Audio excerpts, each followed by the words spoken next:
The Chiefs got back on track last weekend with a dominant victory over Washington that included strong performances on both sides of the ball. And now with the road trip to Tennessee on deck, Kansas City will look to keep it rolling against Derrick Henry and the Titans.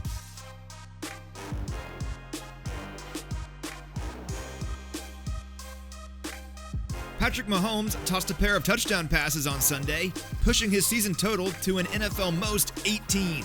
That's the fifth most touchdowns through 6 weeks in NFL history, matching the mark he set back in 2018. In fact, Mahomes is the only quarterback in league history to throw 18 or more touchdowns through the first 6 weeks of the year in multiple seasons. Some of Mahomes' best work this year has been on third down.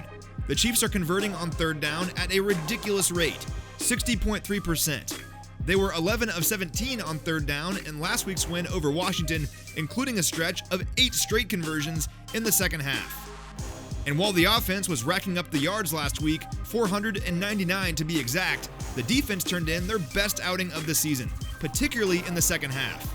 Kansas City allowed a grand total of 76 yards through the third and fourth quarter, holding Washington off the scoreboard throughout. That yardage total was the 7th lowest in a second half by a team this season. And while Washington is just 2-4 on the year, keep in mind that they entered Sunday's contest averaging 24.6 points per game. It was a performance this group can hopefully build on moving forward. They'll face a tough test right out of the gate too, in the form of Titans tailback Derrick Henry. A rare combination of size and speed, Henry's 783 rushing yards this season lead the NFL and are 260 yards ahead of second place. He's also a big play machine. Get this, the only player with more 50-yard touchdowns than Henry since 2017 is Chiefs wide receiver Tyreek Hill. Hill has 15 in that span, while Henry has 13. Henry sets the tone for a Titans offense that's quarterbacked by Ryan TANNEHILL, who's quietly been one of the better signal callers in all of football ever since he got the starting job in Tennessee a few years back. His 61 touchdown passes in that time rank 9th in the NFL. He has some dynamic weapons at his disposal too, in wide receivers A.J. Brown and Julio Jones. It's worth mentioning that Jones, one of the best receivers in the NFL, left Monday night's victory over Buffalo with an injury, so his status will be something to watch heading into game day.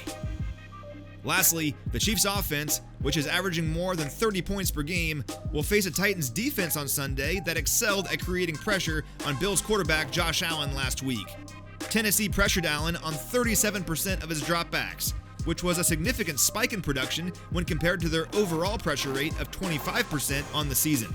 They were also tremendous in the red zone against Buffalo, holding the Bills to just 2 touchdowns on 5 red zone trips. The Chiefs have the league's number 6 red zone offense entering Week 7, so something has to give on Sunday. It has all the makings of a classic showdown between 2 AFC contenders on Sunday afternoon as the Chiefs look to maintain their momentum against Tennessee.